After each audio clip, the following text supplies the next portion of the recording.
Kwa mfano, mtu wa Mungu watu wengi wanajisahau na watu wengi wanasahau kujua lengo na kusudi la wao kuwepo duniani ni nini. Au wanadhani duniani wamekuja kula bata tu. Ndio. Lakini kuna lengo kubwa na kusudi kubwa ambalo Mungu amelikusudia kwa kila mwanadamu ili apate kuishi katika hilo. Na usipotambua hilo jambo, uweze ukajua hata kidogo, kwa sababu utakuwa ni mtu ambaye unapishana na hiyo neema. Utakuwa unapishana na hiyo neema ambayo ilikusudiwa au iliyopangwa au iliyowekwa, kwa sababu wakati sheria inakwambia nenda kushoto, wewe utakuwa unaendea sheria naenda kulia. Lakini katika yote, sio kusudi la Mungu mwanadamu apotee. Sio kusudi la Mungu mwanadamu apotee, na atarajii kumpoteza mwanadamu hata mmoja. Kwa maana anapambana ili kila mmoja apate kujua kweli, apate kuisikia kweli, apate kulitii neno na apate kulishika na kutembea nalo. Sawa? Kwa hiyo kama tunaonya katika mambo ambayo tunayoona sasa hivi yanaendelea, sawa, hasa sana katika jamii, mitandaoni, au ndio wanaochangia kwa maadili. Yaani wanavunja sheria ya kimungu, wanavunja maadili ya kimungu, vile vile wanavunja maadili, sawa, ya kijamii. Sio, unaelewa? Mimi nasemaka ningekuwa rais, msingeona upuuzi nchini, wala msingeona upuuzi hata mtandaoni. Sawa, akaunti yako imepost upuuzi, inafutwa, inafungwa. Sawa, ukivaa nguo za ovyo unaadhibiwa. Kwa hiyo watu wangempendeza Mwenyezi Mungu, sawa, watu wangemtii Mwenyezi Mungu. Ndio kwa maana tuna kila sababu kumwomba Mungu ateue marais ambao wachaji wa Mungu, wenye hofu ya Mungu, sawa, ambao wana sheria, wanaogopa Mwenyezi Mungu. Kwa hiyo watu wao hawezi kuruhusu mambo ya ovyo ovyo sana nchini, hapana. Lakini licha ya hivyo, Mungu anatutaka sote tukapate kufanyaje? Kurisi ufalme wa mbinguni, tukapate kurisi uzima wa milele. Msifuatilie manabii wa uongo. Wakina IPM wanawaambia hakuna uzima wa milele. Msiwafuatilie manabii wa uongo. Yaani hao wanachochea kuni, wanawapoteza. Lakini mimi nakwambia kwamba ufalme wa mbinguni upo. Sawa? Mwili na roho utengana. Mwili urudi katika mavumbi, kwa kuwa maandiko nasema mwili ni udongo, ni mavumbi na mavumbini utarudi. Lakini roho au nafsi yako ukiandalia maandalizi mazuri, hapo ndipo nafsi yako tena kutumikia ni tena kuzimu, kuadhibiwa, na hao nafsi yako tena kurisi uzima wa milele. Sawa? Kwa hiyo jambo la msingi sana, tujitahidi kuwa vielelezo na kuwa vioo kwa jamii, kwa familia, kwa ndugu zetu, sawa, kanisani. Kwa tuwe vielelezo. Ninyi mnaojipost ndio watu wa kwanza ambao mnafuatilia watu wengi katika mambo yenu ya kipuuzi. Sawa?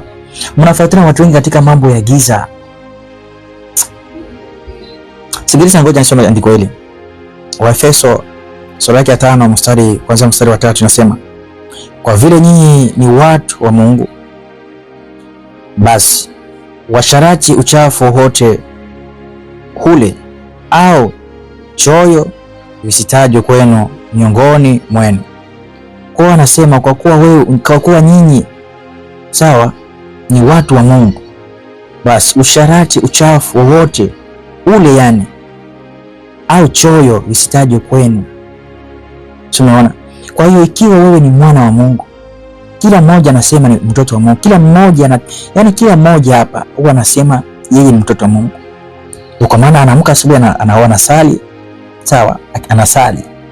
anamtaja Mungu, anaenda kufanya usharati, anafanya zina, anataja Mungu. Kwa kumbe kila mmoja anajiweka na nafasi ya kusema kwamba yeye ni nani, ni mtoto wa Mungu au ni mwana wa Mungu. Ndio kwa maana maandiko yanakuambia ikiwa eti kwa vile nyinyi ni watoto wa Mungu, basi washarati, uchafu wote ule au choyo isitajwe kwenu miongoni mwenu. Kwa hayo mambo, choyo, usharati, uchafu, sawa, wowote usitaje kwenu, yani usitaje miongoni mwenu. Kwa wewe unasema ni mwana wa Mungu na unasema Mungu anakujua, sawa, lakini kila siku posti zako ni za uchi mtandaoni, au sometimes unapiga nguo zako za uchi, mara umeshika Biblia, mara umeenda kanisa. Hata sometimes najiuliza, au makanisa mnaosali au watumishi, hapo ndipo napata andiko linalosema viongozi vipofu au wachungaji vipofu, hawaoni, hawana macho ya kuona, roho asemi nao, hawana Roho Mtakatifu. Mtu wa Mungu, kama unafanya jambo, dhamiri yako unasikia roho wa ndani anakuambia usifanye. Hapo juu na Roho Mtakatifu anayekwambia ili jambo ni baya, anakufunza, anakurekebisha. Wapo watu hawana hiyo hali, kwa wao wanapokurupuka kuelekea kulia au kushoto, moja kwa moja weka gia ya kuelekea huko unakotaka kuelekea, kwa sababu hawana roho ambayo kuwashuhudia na kuwakanya katika ile wanafanya. Lakini maandiko hapa yanatushhudia kwamba kwa kuwa nyinyi ni wana wa Mungu na anajua na wewe ni mwana wa Mungu, wewe unajiita kwa kusema ni mtoto wa Mungu, sawa. Ninachokizungumza yaani nashuhudia moyoni mwako kwamba wewe huwa unasema kwamba ni mwana wa Mungu, na haitoshi, sawa, haitoshi. Wewe unasali, unataja jina la Mungu, haimaanishi unataka kanisani au uendaki kanisani, sawa, haimaanishi unataka msikitini au uendaki msikitini, lakini wewe unataja Mungu kinywani mwako, kwa maana kwamba wewe ni mwana wa Mungu. Yoyote anayetaja Mungu maana kwamba yeye anajifanya kuwa mwana nini wa Mungu, sawa. Ndipo unaambiwa usharati, uchafu wa aina yoyote, sawa, au choyo visitaje kwenu au miongoni mwenu. Tuko pamoja? Nasema tena, maneno ya aibu, ya upuuzi au ubishi, yoyote hayo hayafai kwenu. Maneno ya kumshukuru Mungu ndiyo yanayofaa. Umeona?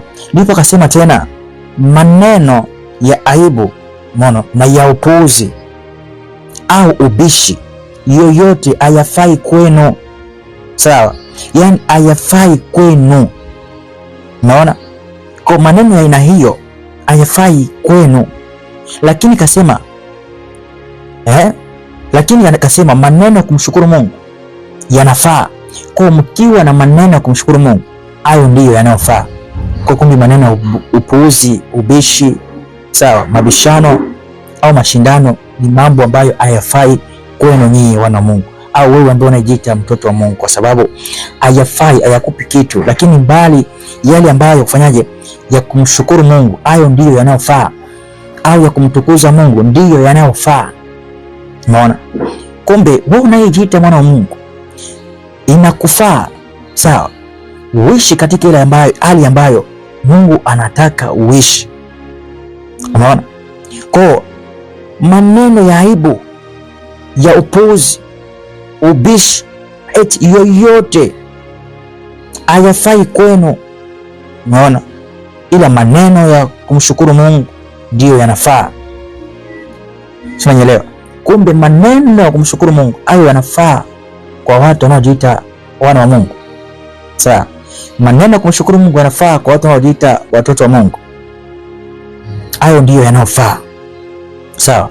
Katika mstari wa 5 kasema, eti jueni wazi kwamba washarati au mwasharati yoyote au mchafu au mfisadi. Ufisadi ni sawa na kuabudu sanamu. Sawa? Kwa hiyo kasema jueni wazi kwamba mwasharati yoyote au mchafu au mfisadi, na ufisadi ni sawa na kuabudu sanamu. Kumbe watu wa Mungu sometimes mnasemaga huwa mwabudu sanamu. Kumbe nyinyi ni waabudu sanamu, mnaabudu miungu bila kujua. Kumbe unapojikuta katika ufisadi, katika usharati, yes, katika mambo ya hayo ambayo tuliyosoma mali hapa, sawa, mambo ya upuuzi, kumbe unajikuta unaabudu sanamu. Kwa yale mambo yanafanyika kwa Mungu kwako, kwa kuwa unayatii sana kuliko kumtii Mwenyezi Mungu, unaheshimu sana kuliko kumheshimu Mwenyezi Mungu. Yani haiwezi kupita siku bila kutukana. Wapo watu wanatukana, wanatamka maneno ya ovyo vijana wao, sawa, mara siku kuna nini, siku baba hii siku, yani maneno ya ovyo wanakaa, yani yeye siku haiwezi kupita, sawa, bila kutamka yale maneno mdomoni mwake. Kwa siku haiwezi kuisha bila kufanya ufisadi. Siku haiwezi kuisha au kumalizika bila kufanya usharati. Kwa siku haiwezi kumalizika bila kufanya maneno ya upuuzi au ubishi, sawa, au kuwa na choyo au mambo ya uchafu machafu. Siku yake haiwezi kumalizika kama hajafanya hayo mambo. Sasa ukiwa unafanya mambo, tunaambiwa kwamba hiyo ni sawa na mtu anayefanyaje, anayeabudu sanamu. Kwa hayo yanafanyika ni sanamu kwako, kwa kuwa umeyapa kipaumbele cha kwanza, unayatii sana, kuyasikiliza sana kuliko kumtii Mwenyezi Mungu na kumsikiliza Mungu. Unaona? Kwa hiyo hakikisha haya mambo unabadilika. Wewe mdada, sawa, kuna mdada mmoja nimeona amefanya tendo jema, akamsaidia kijana mmoja hivi, sawa. Sasa katika kumsaidia kule ametenda tendo la kimungu, lakini ile tendo la kimungu lawezaje kumpa yeye thawabu? Sio, unaelewa? Unajua maandiko au Biblia inapotuambia ya kwamba tufanye tendo la kijamii au matendo mema, hayatuambii tufanye ili si tukose kupata thawabu. Yanatusisitiza tufanye kwa kuwa yanajua katika kufanya hivyo ndimo mlimo thawabu yetu, au yanatusisitiza tutoe sadaka, kwa katika kutoa sadaka ndipo tunapata thawabu. Sio, umeelewa? Kwa hiyo amefanya tendo njema, lakini ile tendo njema yeye ni vigumu kupata thawabu katika kile alichokifanya. Yule atafaidika ndio, lakini yeye hana afaidiki. Sasa unaona, kwa sababu yeye ana nafasi ile baraka ambayo Mungu anapaswa kumrudishia, hawezi kumrudishia kwa sababu ana mawasiliano mazuri na Mwenyezi Mungu. Kwa ili sadaka yake ipate kupokelewa au matendo yake mema ipate kupokelewa au sala ipokelewe au uchaji wake wa Mungu uonekane, uthibitika kwamba yeye anamcha Mungu na anatimiza matendo ya imani, sawa. Kwa inabidi aishi katika neno la Mungu. Ameposti picha, tawekeni picha, mtaona ameweka picha za uchi, maziwa na chawazi, yani ovyo. Sasa mtu huyo unafikiria na Mungu? Kwa hiyo hata afanya tendo gani linaloonyesha kwamba ni la kimungu, linakuwa sio la kimungu, kwa sababu linachukua nafasi ya shetani. Shetani ametawala maisha yake kuliko Mungu kutawala maisha yake, sawa.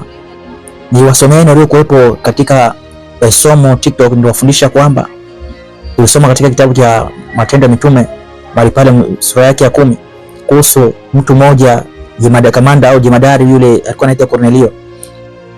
Yeye sadaka yake ilikuja kupokelewa katika alipoingia kwenye sala. Eti maandiko yanasema kwamba malaika akamtokea akamwambia, sala yako na sadaka zako zimepokelewa. Maandiko yanamshuhudia kwamba alikuwa mchaji wa Mungu.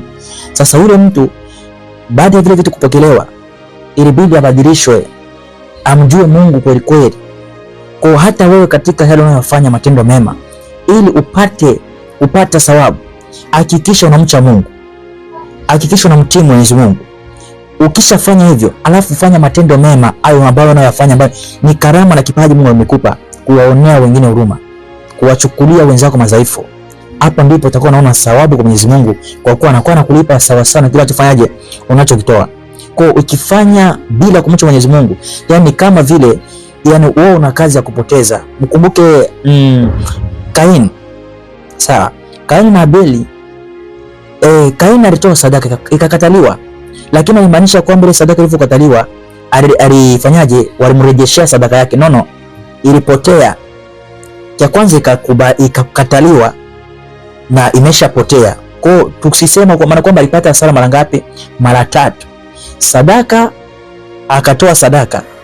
Kwa tayari kashapata hasara, alafu imekataliwa, kapata hasara na akalaaniwa, kapata tena hasara. Kwa kajikuta kapata hasara mara hizi mara 3. Kumbi ya kufaa, sawa, umche Mungu, afu ndipo utende matendo ya huruma katika njia nini ya kumcha Mungu. Huku kitii sheria zake, ukimpendeza yeye, hapo ndipo Mungu anajua unafanya matendo ya kimungu. Lakini sawa, ukifanya jambo lolote lile katika njia ambayo haupo sawa na Mungu, hiyo ni kama unatupa tu, yaani kama unatupa mkate baharini.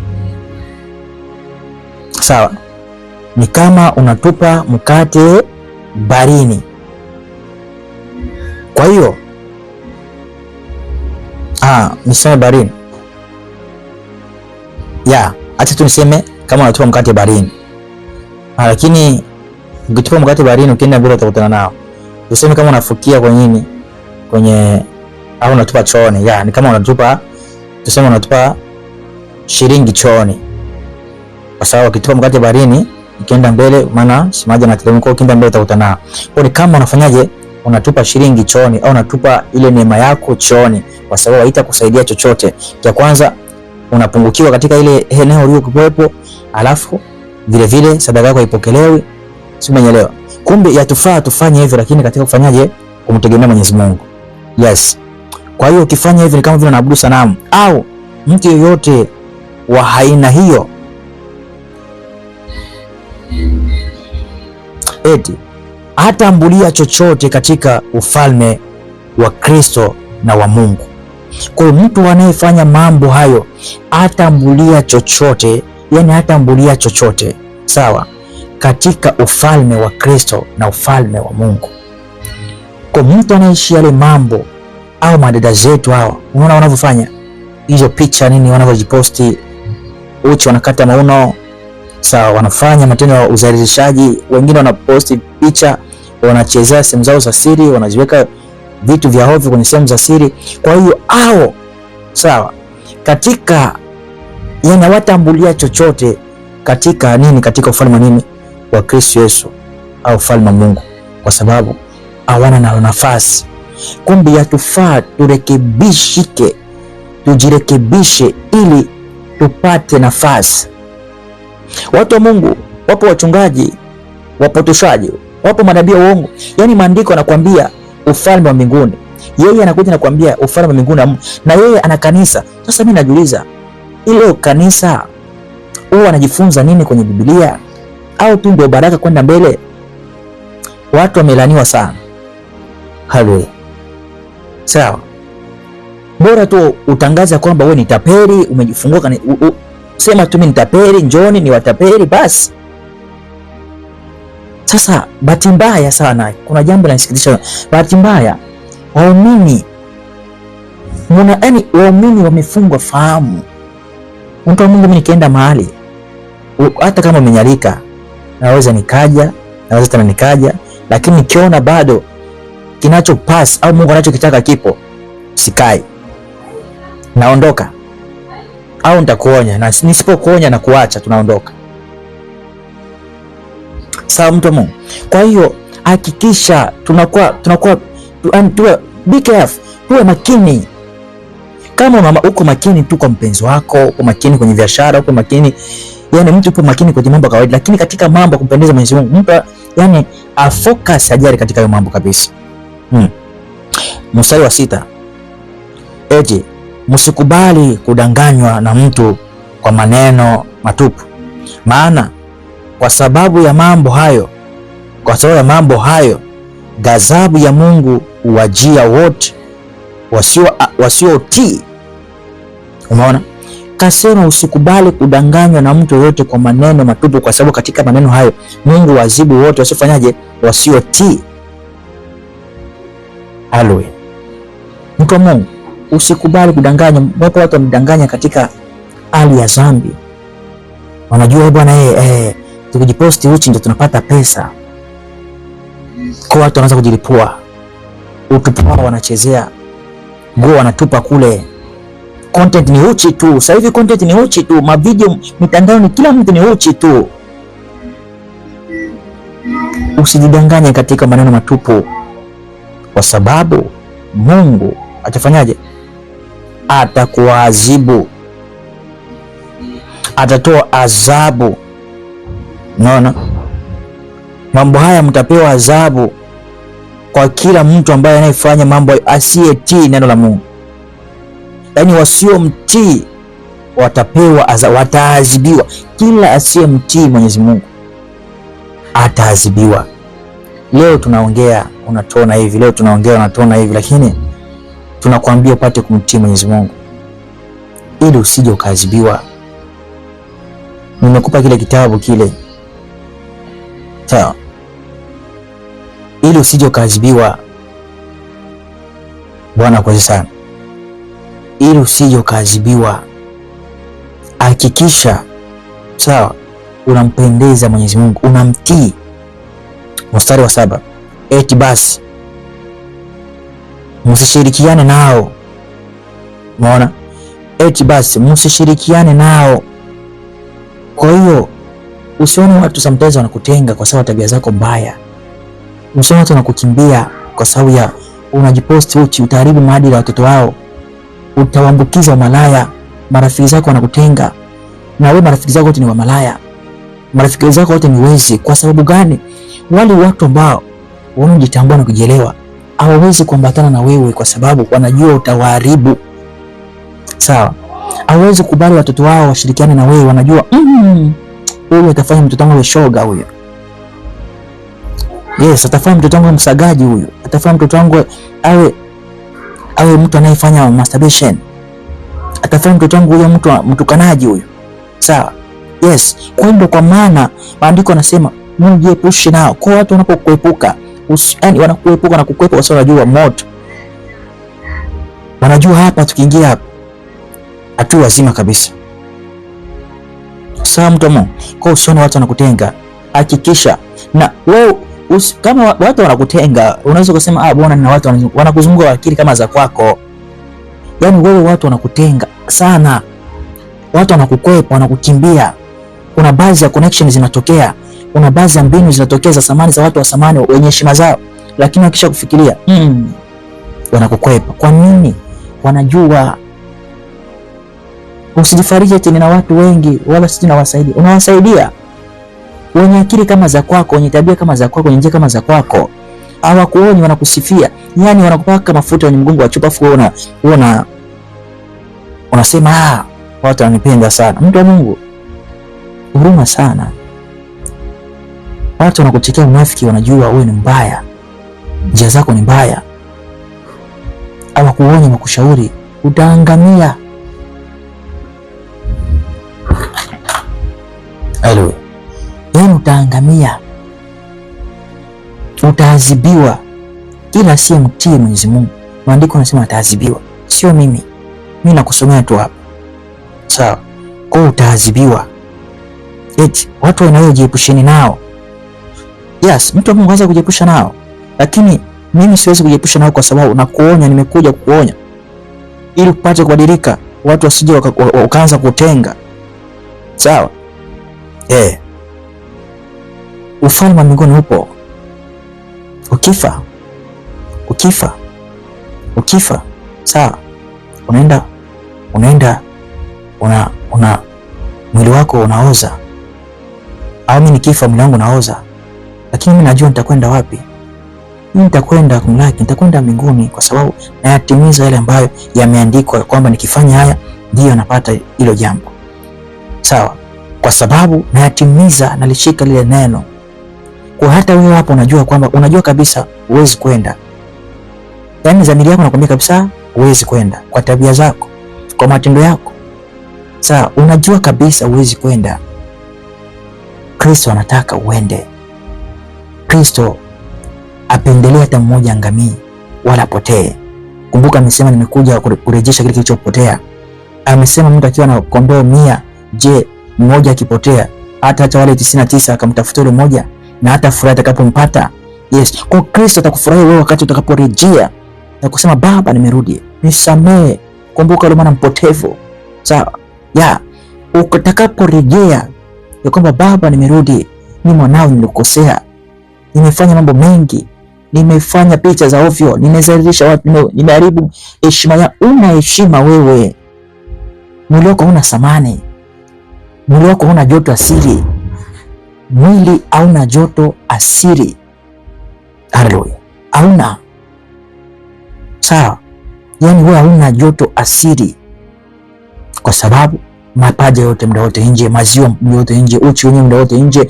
Yani wewe una kipya. Yani hata anayekuoa na akikuoa ni wa tabia kama za kwako. Huwezi kumuona, labda tu Mungu akutumie mtu ambaye anataka akuokoe, lakini huwezi kumpata mtu mwenye akili zake timamu aje akuoe. Kama utaolewa, unaolewa na wale wanaofanana na wewe, wenye mambo kama ya kwako, wenye tabia kama za kwako. Kama ni malaya wewe, unaolewa na malaya wenzio. Wanaweza kujifanya wao si wa malaya, labda wakakuoa, lakini mwisho wa siku ni wa malaya. Nakwambia wewe msagaji, unaolewa na wasagaji wenzako. Wewe mfilaji, mnafilana huko huko, unaolewa na mnaofilana. Machukizo mbele Mwenyezi Mungu, dhambi hizo, machukizo Mungu apendi. Anasema kila anayefanya mambo aina hiyo ataadhibiwa. Kwa nini unakubali kuadhibiwa?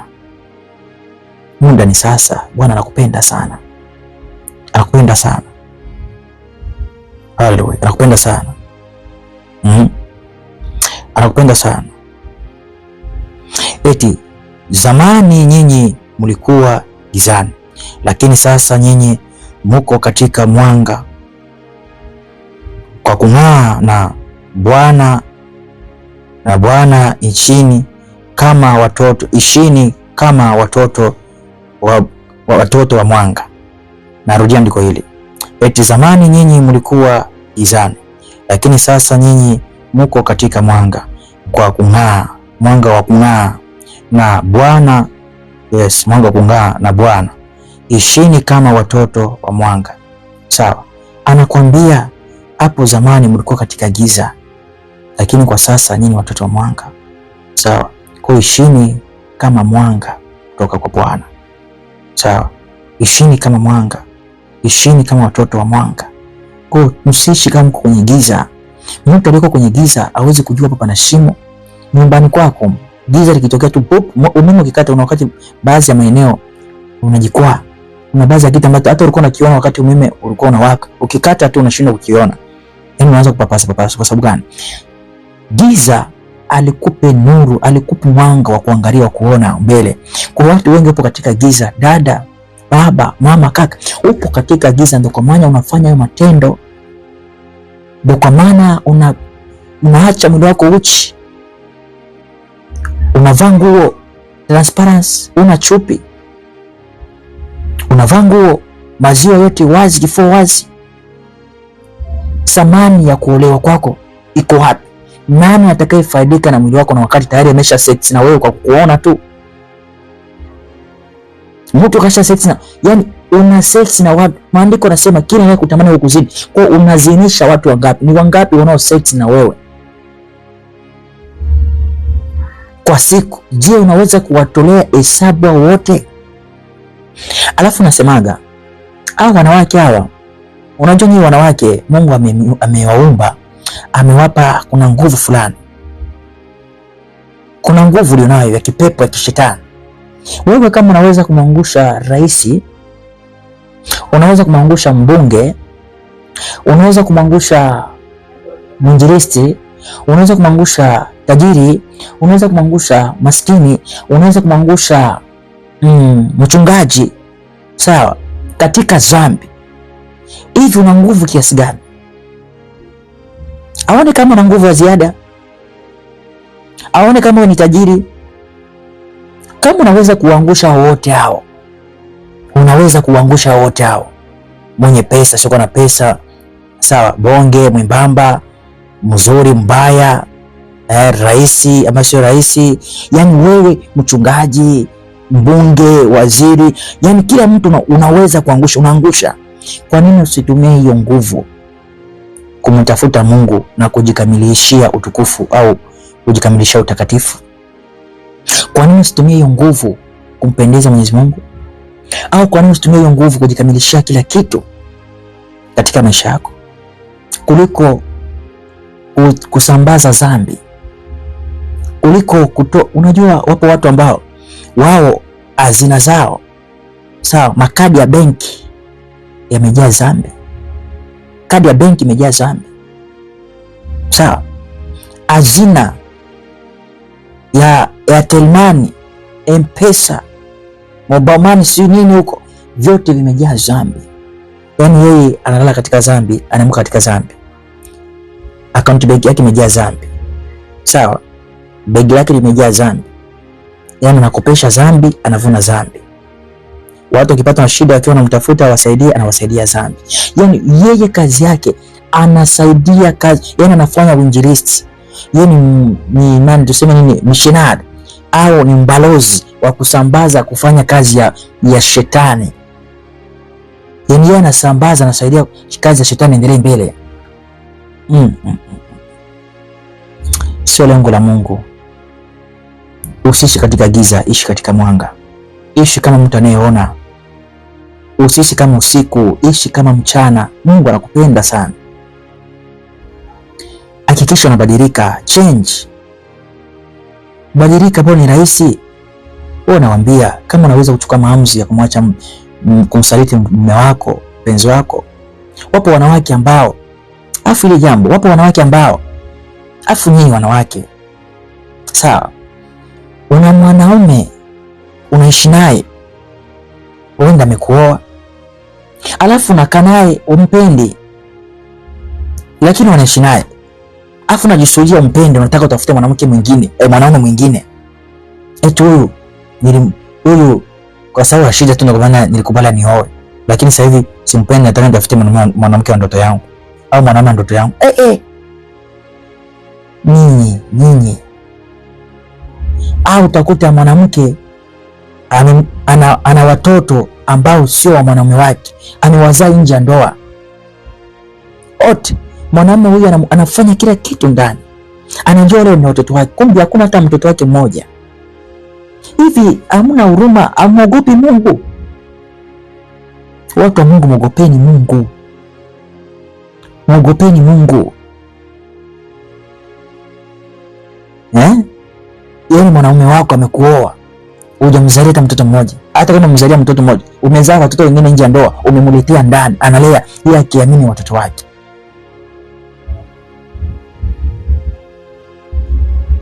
Msishi katika hiyo hali.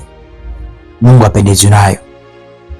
Mungu anawataka kama watakatifu, ni watu wema. Sawa. Olewa, tulia kwenye ndoa. Mwanamume naye oa, tulia kwenye ndoa. Uweze kumpata mwanamke aliyekamilika. Sawa. Na uweze kumpata mwanaume aliyekamilika. Bali mnachukuliana katika madhaifu, mnavumiliana. Sawa. Maana maandiko yanasema upendo ustiri wingi wa dhambi au ustiri wingi wa madhaifu. Kwa mkipendana, machafu, udhaifu wenu wote wa ndani unastirika nje, hujulikana, utajulikana. Ni siri yenu na Mungu. Muombe Mungu awarekebishe mahali ambapo mnafanyaje, ambapo mmepungukiwa. Sasa unamsaliti huyu kwa sababu sikio lake ni kubwa sana. Unaenda kumtafuta na mkuta mwenye pua kubwa zaidi. Yaani huyu amkataa kwa sababu ya sikio, afu na mkuta mwenye pua kubwa. Kama mimi hapa. Sawa? Unamkataa huyu kwa sababu ni mbaya. Sawa? Afu unaenda kumkuta, sawa, mwingine na yeye ana ulemavu na yeye si mwingine. Kwa hiyo uweze kumpata aliyekamilika. Yamkini unaweza kumwacha huyu kwa sababu unamwona ana mapungufu, ukazani wewe ni mkamilifu sana. Kumbe na yeye anakuonaka na madhaifu, lakini anakuchukulia katika madhaifu yako, atimwomba Mungu ubadilike. Sasa ukajiona mtakatifu ukamsaliti, ukatafuta mwingine. Mtahukumiwa. Peponi amuendi msipobadilika na kuchange. Msidanganywe huko kwamba ufalme wa mbinguni haupo. Upo. Wanaowaambia wanasoma hii Biblia, lakini wanajifanya wasikii. Wanachagua baadhi ya maandiko, wanakuja wanawaambia, wanawapa maandiko kwa fariji. Yaani wanachokifanya kwenu nyinyi, wanakuja na wanakuja na kisu ambacho kwenye ncha yake kimepakwa asali. Kwa wewe utakapoonjelea asali kwenye ncha ya kisu, utaanza kulamba huko, unajikata, unajikata. Mwisho siku paka ukafanyaje? Ukakimiza kisu, utakuwa mzima. Kwa wale watu wanawadanganya, wanaacha kuambia ukweli. au wapende hata kidogo. Mimi nasemaga kama una mtu yoyote ambaye akuonyi katika jambo lolote, mume wako, mpenzi wako, mwanamke au mwanaume, unavaa nguo baya, yeye anasema umevaa uchi, unajidhalilisha mwili wako, yeye anasema maziwa yote wazi, kitofu wazi, chupi inaonekana, yeye anasema eti mume, afu anasema mume wangu ndiye anapendaga, anakusukumiza katika jehanamu. Unaona, sikiliza, uzima wa milele au risa uzima wa milele au fanyaje, au chukuliani na mtu aliyeko pembeni yako.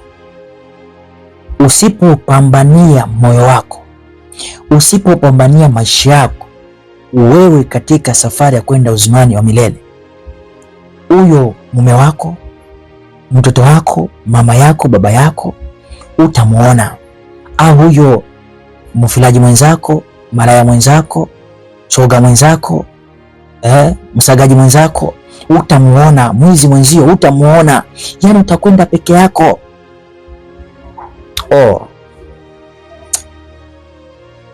Yani pambania roho yako, mwambie mume wangu, mpenzi wangu,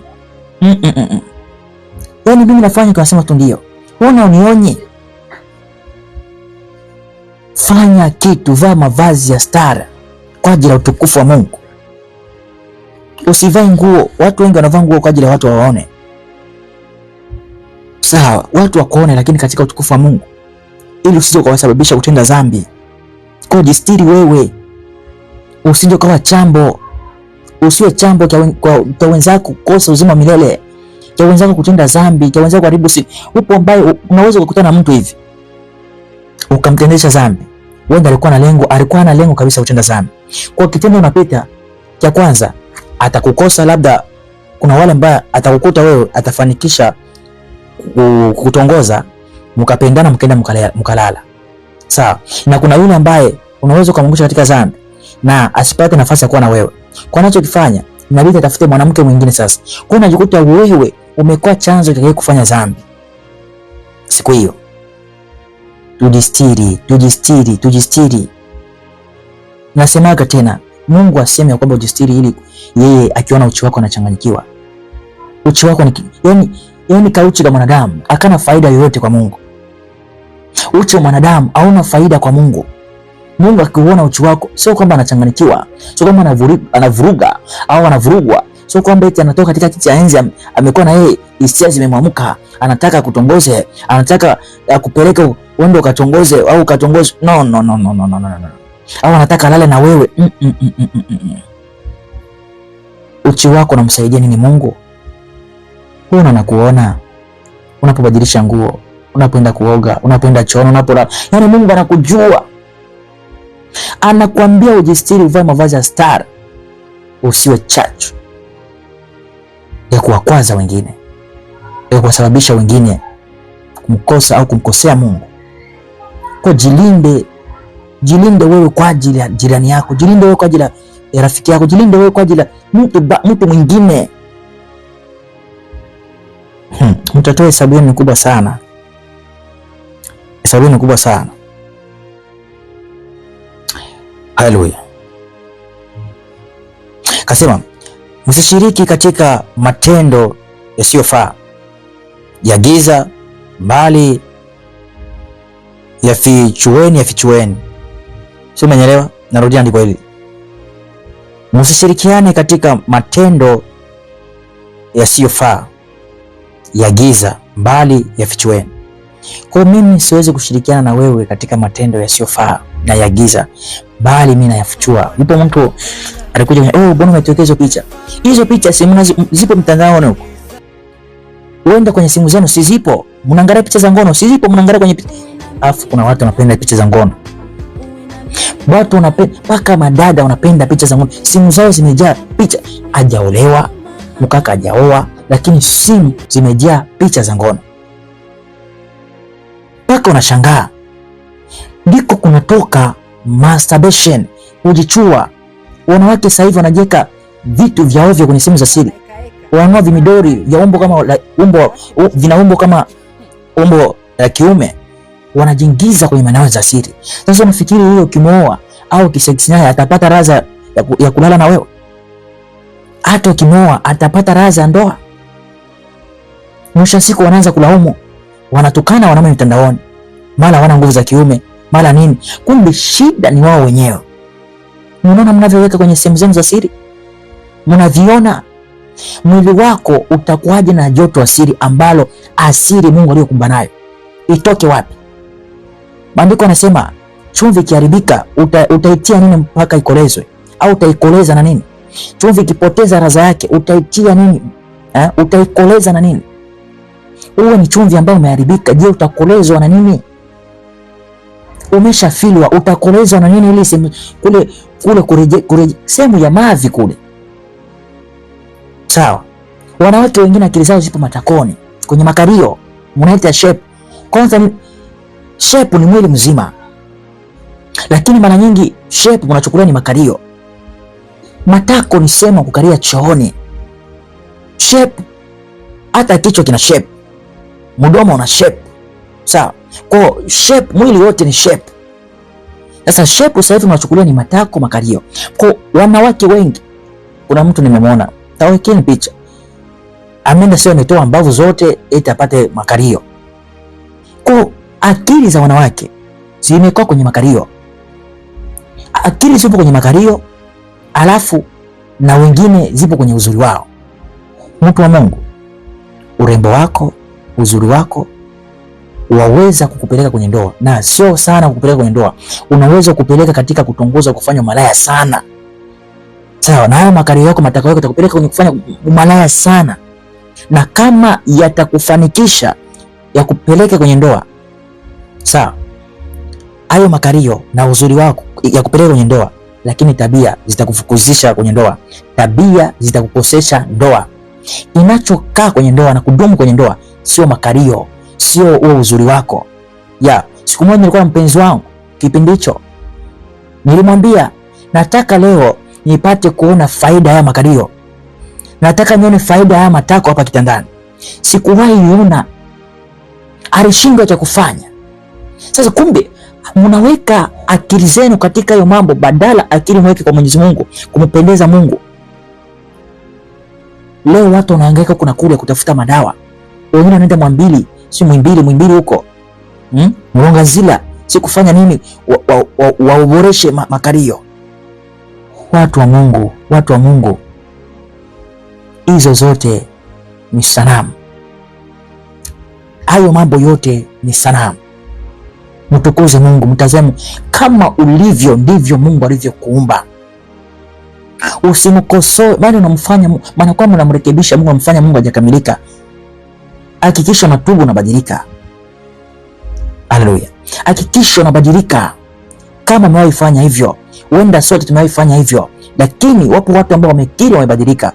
Yupo mdada mmoja ambaye nimemfurahia sana, lakini inabidi ajitahidi sana. Anajiita Kibomba, sio Kibomba. Ameokoka yule. Nimeona ameamua kutubu. Ajitenge na watu wa tabia zile alizokuwa anaishi nayo. Wale ambao marafiki wale wauni ambao walikuwa nakutana nao kwenda bar. Sawa, kutoka out, kwenda kucheza siji vinini hivi vinaitwa vigodoro. Hakikisha anajitenga nao watu, kwa sababu watamrudisha kule alikotoka. Hakikisha anamcha Mungu kweli kweli.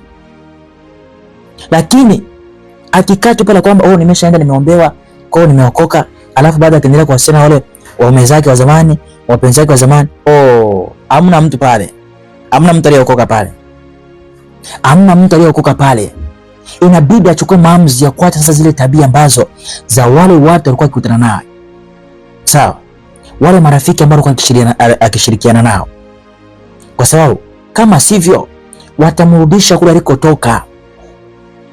Kwa hiyo inabidi ajitenge kweli kweli. Inabidi, maandiko yanasema hivi. Sawa? Eti basi msishirikiane nao. Inabidi asishirikiane nao tena. Aanze kuhudhuria ibada kwa wingi. kusikiliza neno la kweli, mafundisho ya kweli kwa wingi, hapo ndipo imani yake itaimarika, na ndipo Bwana atambadilisha kumfanya imara na kiumbe kipya zaidi, na ndipo Bwana ataanza kufungua malango mengine ya baraka. Huenda ana ndoa, atapata ndoa. Huenda na biashara, hana kazi, Mungu ataanza kumheshimisha katika njia hiyo. Una ushauri kwake. Lakini asipofanya hivyo, nawaambieni atarudi kule alikotoka, kwa sababu watu wanaomzunguka ndio wale waovu ambao wakimpigia simu.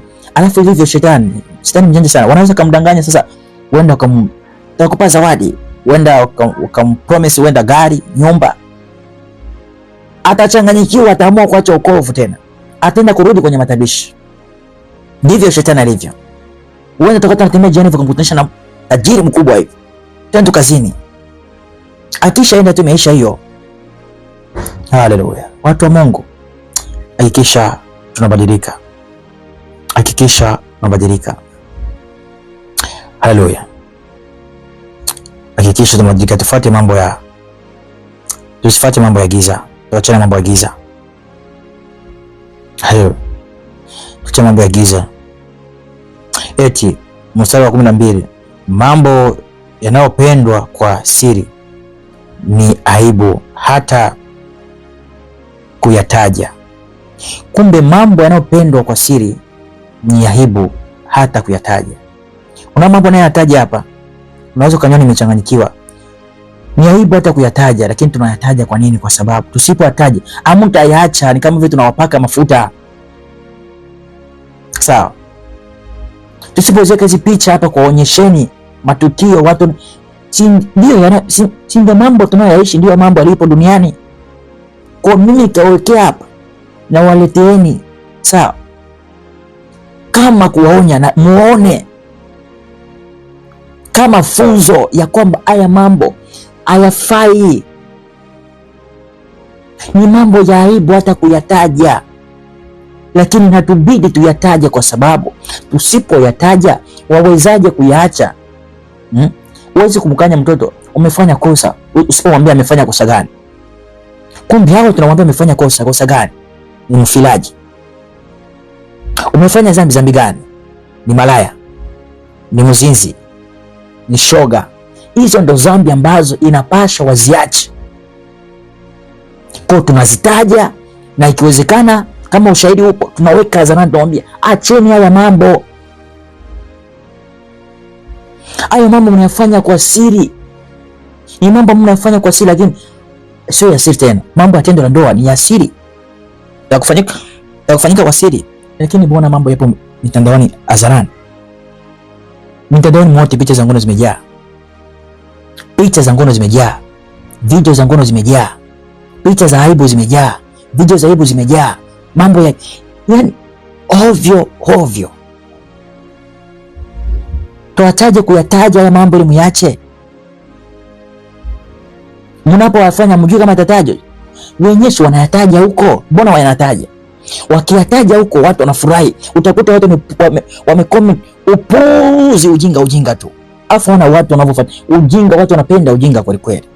Utakuta watu lundo wanafuatilia, wanacomment ujinga. Haleluya! Kwa sisi tukiyataja kwa kuyakemea, wao wanakuja kusema no, inabidi tuyataje, na inabidi tuambie matendo yao hayafai. Haleluya! Bwana atuwe sana. 13 akasema, lakini mambo yale yanayopendwa katika mwanga, ukweli wake udhihirishwa. Kwa hiyo mambo yanayopendwa katika mwanga, ukweli wake udhihirishwa: matendo mema, kuwapenda watu, kupenda Mwenyezi Mungu, kumheshimu Mungu, sawa, kumtii Mungu, kusali, kuomba, kutenda haki, acha dhuluma, acha ukatili, kutenda haki, zingatia sheria Mwenyezi Mungu. Mungu anasema nini? Kwa hayo ndio mambo ambayo yanafaa na ni ya kweli na ni haki,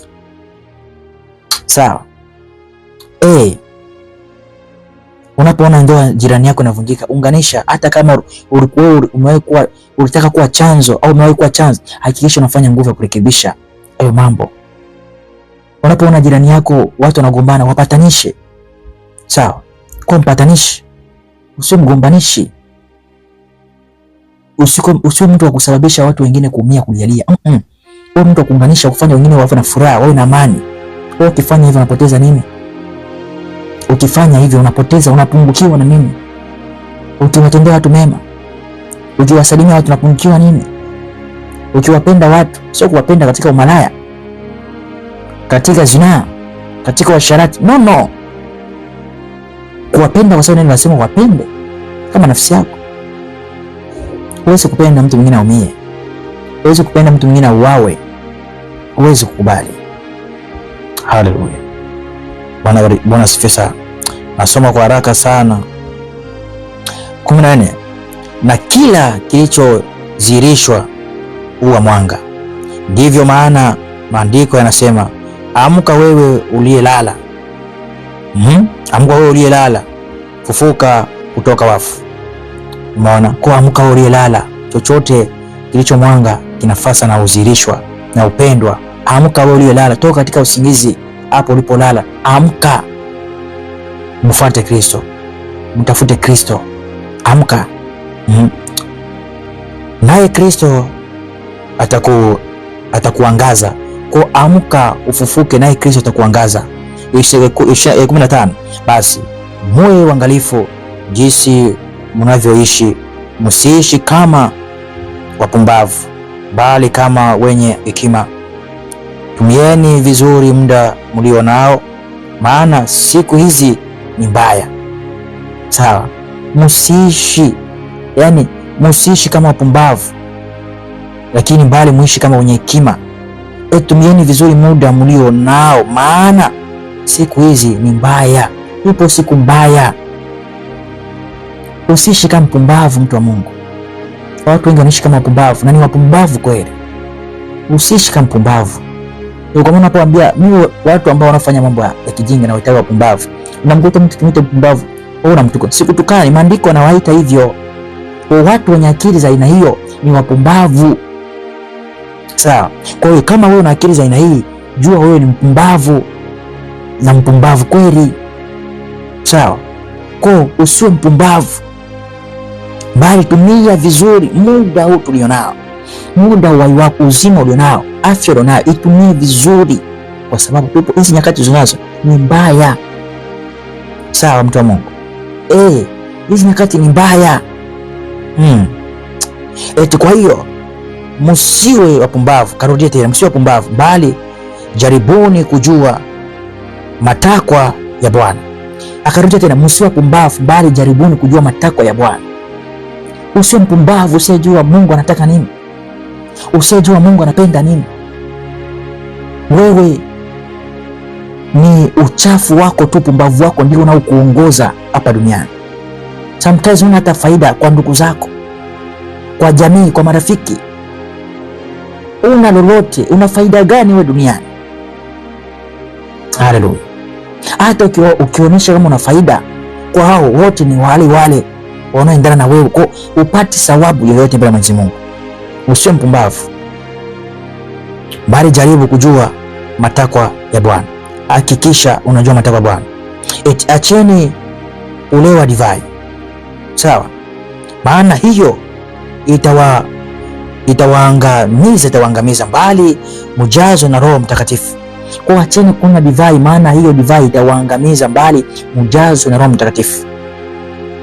Maana yake nini? Msinywe pombe. Wapo wanaokunywa pombe wanaenda kulala mama zao, baba zao, watoto wao, wanaenda wanabakwa, wanafilwa kwa sababu kunywa pombe. Sawa? Wanaenda sagana kwa sababu kunywa pombe. Wanakuwa mashoga kwa sababu kunywa pombe. Kwa usinywe pombe. Sawa? Usinywe pombe. Usitumie pombe, bali ujaze na Roho Mtakatifu. Roho Mtakatifu ni Mungu mwenyewe. Akaenda na anza kukushauri, anza kukuongoza, ili ni mbaya, ili ni njema. Sawa, mtu wa Mungu? Hakikisha unafanya hivyo. Unaona?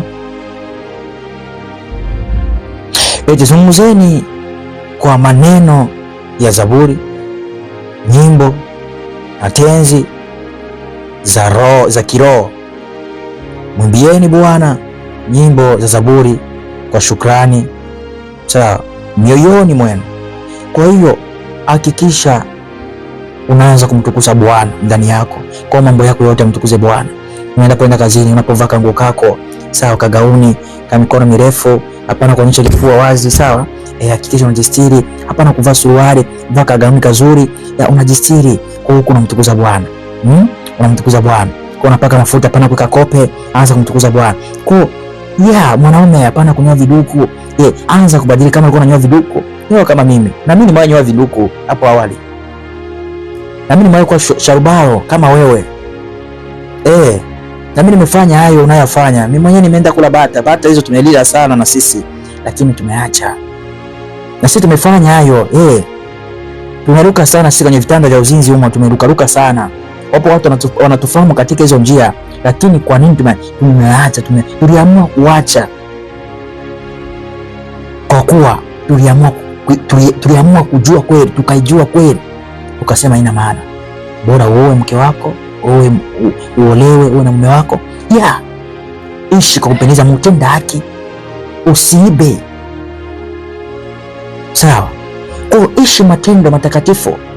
Na sisi Mungu alitoa huko mliko, na sisi turubiriwa kama hivi ninavyokuhubiria.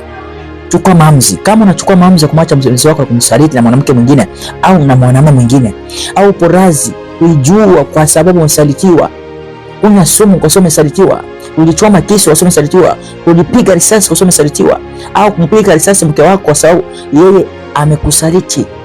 Kwa nini au porazi kufa kwa ajili ya Kristo? Watu wengine wapumbavu wanakufa kwa ajili ya mambo yao. Unakufa kwa ajili ya mwanadamu mwenzako, lakini unashindwa kufa kwa ajili ya Kristo. Unashindwa kufa kwa ajili ya Mwenyezi Mungu. Upuuzi umejaa vichwani mwa watu. Haleluya. Mshukuruni Mungu Baba daima kwa ajili ya yote, kwa jina la Bwana wetu Yesu Kristo. Kuhakikisha mnamshukuru Mungu, sawa, kwa jina la Bwana wetu Yesu Kristo katika mambo yote. Zingatia hayo, mtu wa Mungu, yazingatie haswa, na Bwana atakuwa pamoja nawe. Ona katika kitabu cha Warumi au Waroma 12 mstari wa 2 inasema, msiige mitindo ya ulimwengu. Msiige mitindo ya ulimwengu huu, bali Mungu afanye mabadiliko ndani yenu kwa kuzigeuza fikra zenu. Hapo ndipo mtakapoweza kuyajua mapenzi ya Mungu na kutambua jambo lililo njema na limpendezalo au linalompendeza na kamilifu. Unaona? Kwa usifatishe namna dunia hii. Usifatishe namna dunia hii. Sawa? Usifatishe namna dunia hii, bali ugeuze fikira zako. Geuza fikira zako. Sawa? Msiige mitindo ya ulimwengu huu, bali Mungu afanye mabadiliko ndani yenu. Kwa Mungu afanye mabadiliko ndani yako. Acha kuiga. Watu wanaiga, hasa Afrika tunapotea sana. Watu wanaiga hayo mawigi mnayovaa, mawigi. Mnaiga, wazungu wenyewe wayavai mawigi. Nyinyi mnavaa mawigi. Kwa nini mnavaa mawigi? Mungu amekumba na nywele zenu nzuri, tukizitunza zinakuwa nzuri hizo nywele. Hayo makope. Makucha mnakuwa kama jini. Mnakuwa kama mizimu, kuzimu. Msifanye hivyo. Msiige namna dunia. Msivae mavazi, msema suruali.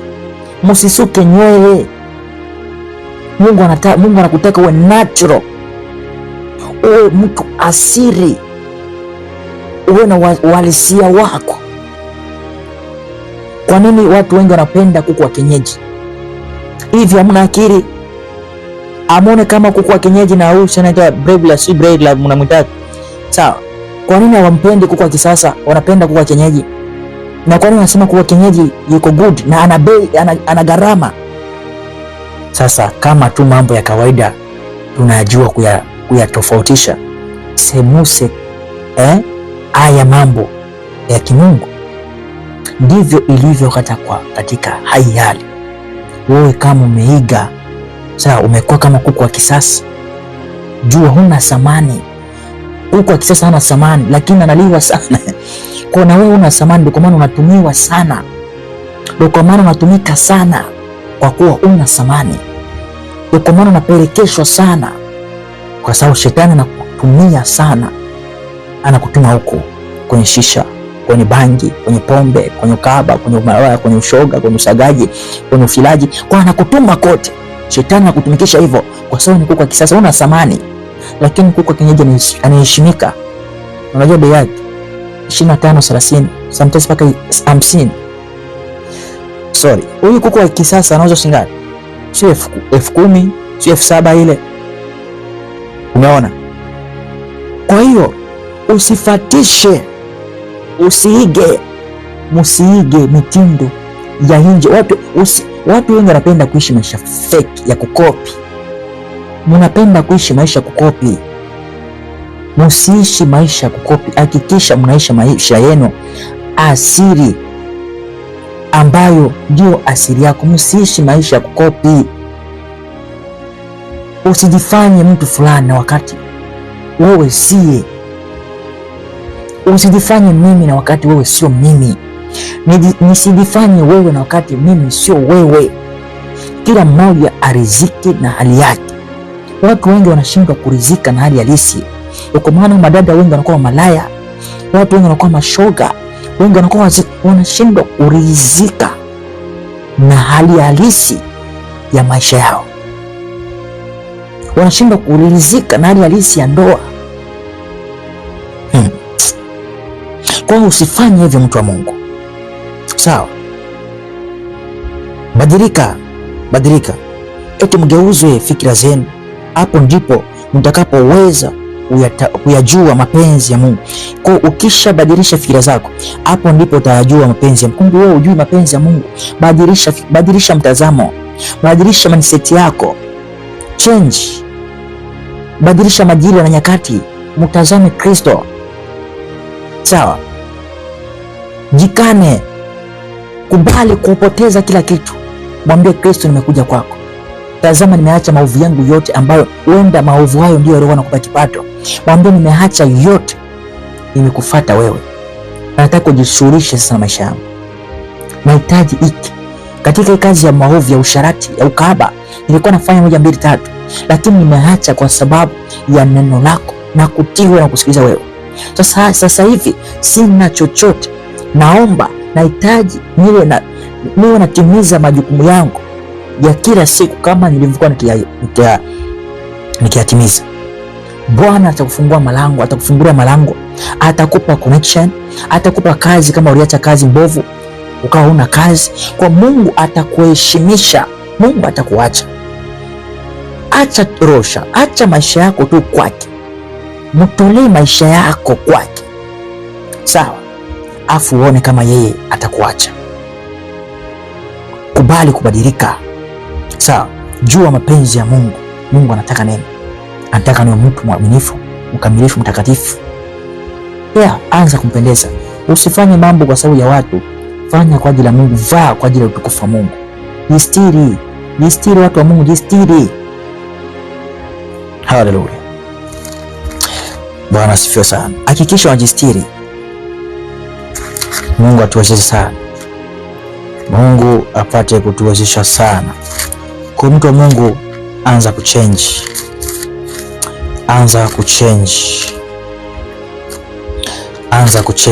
Ngoja uone hapa Wakorintho 10:31 mpaka 33.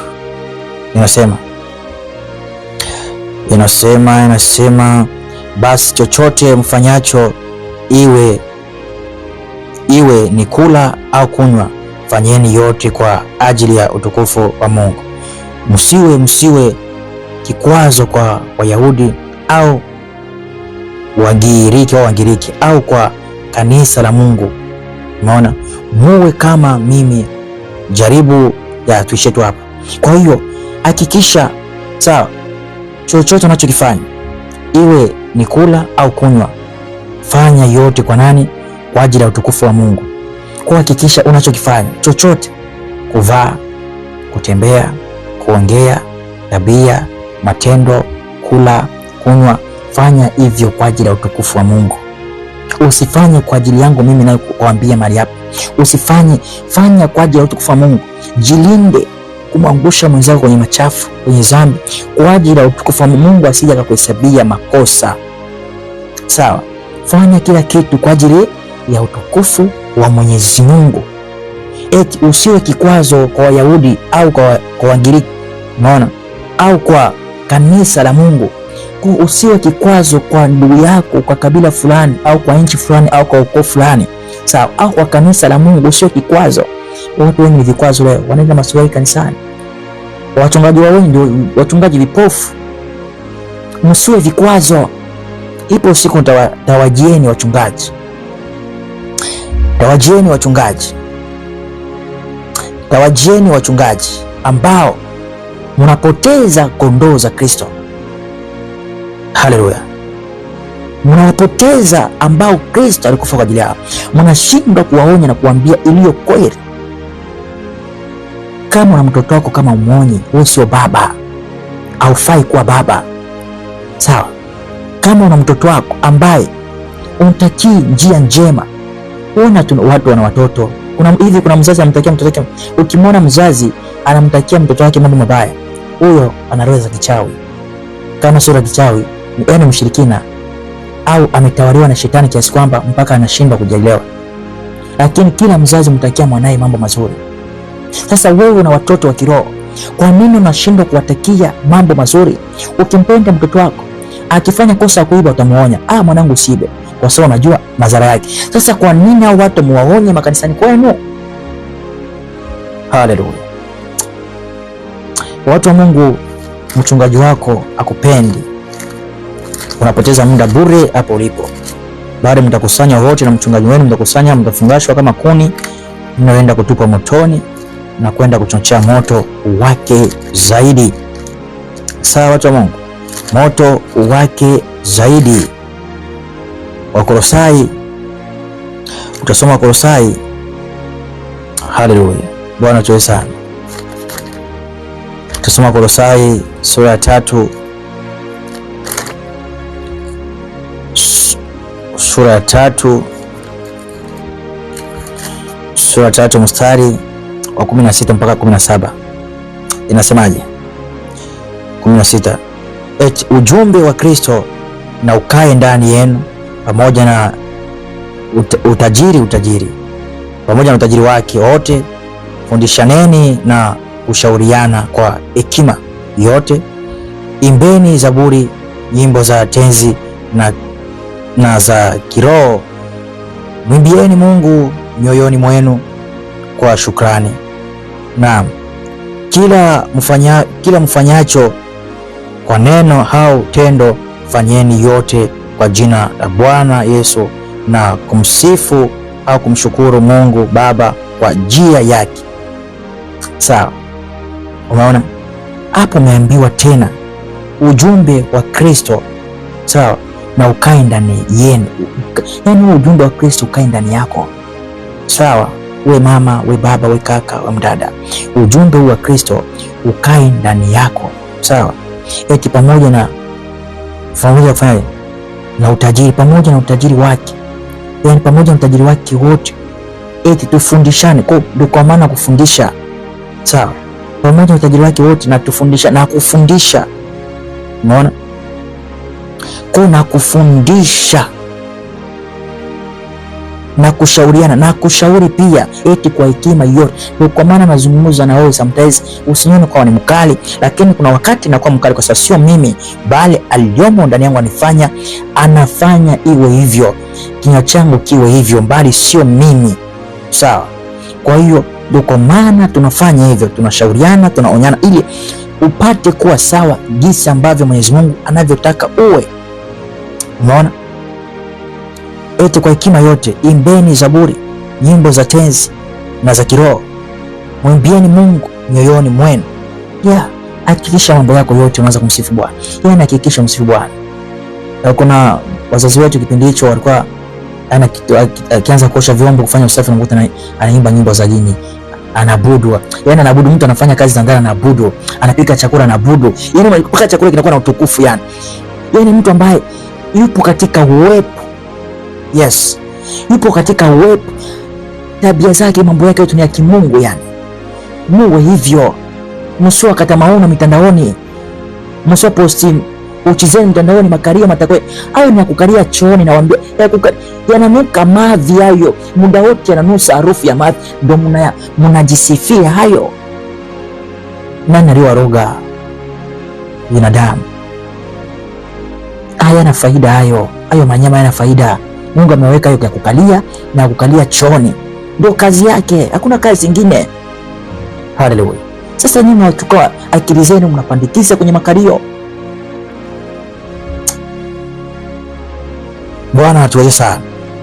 Kuishi hivi mtu wa Mungu. Eti na kila mfanyacho au na kila mfanyaji. Sawa, na yule mfanyayo kwa neno au tendo, fanyeni yote kwa kumshukuru Mungu. Kwa yote unayoyafanya, sawa, neno au tendo, fanya yote kwa utukufu wa Mungu. Kuhakikisha matendo yako, kuongea kwako yote yanafanyika, maana kwamba ni mambo yanayompendeza Mungu. Usio unalopoka. Maandiko yanasema kabla hujaongea hakikisha unazungusha ulimi wako mara 7, alafu angalia, je, kile unacho ukiongea kinafaa? Watu leo wanaongea maneno ya ovyo. Watu wanatukana na ovyo sana. Mtu wa Mungu, mtafute Kristo. Hakikisha unabadilika. Yupo radhi, atakupokea. Nenda ukatubu na yeye atakusamea, kwa kuwa anakupenda sana. Lengo lake sio upotee, mbali upate uzima wa milele na uwe nao tele.